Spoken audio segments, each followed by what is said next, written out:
जी अस्सलाम वालेकुम, मेरा नाम है ज़फ़र इकबाल। तुसी देख रहे हो वारिशा काला तितर ग्रुप। जी प्यारे भाई, ये देखें माशाल्लाह, इसमें निखड़े हुए पट्ठे भी हैं, बड़े तितर भी हैं, दखनी भी है। ये चिनगा बटेरा पड़ा है, ठीक हो गया।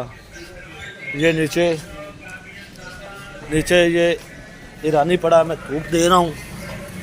देखें, ये ईरानी पड़ा है और साथ में चिनगा तितर पड़ा है, पट्ठे पड़े हैं। ये देखें गाइस, ये धूप पे मैंने रखे हुए हैं बच्चे, ठीक हो गया। इसमें चिनगा कांगस लक्का, ठीक हो गया। ये लक्का पट्ठा पड़ा है, ये आया है इधर हाथ की तरफ, ये ईरानी पड़ा है। अल्हम्दुलिल्लाह इनको मैं धूप दे रहा हूँ। ये सब बच्चे निकले हुए हैं, काफ़ी वीडियो के अंदर मैं दिखा चुका हूँ आपको, ठीक है।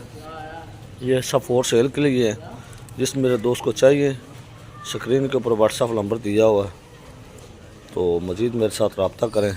जिन जिन भाई को चाहिए बच्चे पट्ठे निखड़े हुए चाहिए। ये धूप दे रहा हूँ मैं, आज बहुत ज़बरदस्त धूप निकली है, तो धूपे मैंने रखे हुए हैं। तो चलते हैं वीडियो की तरफ।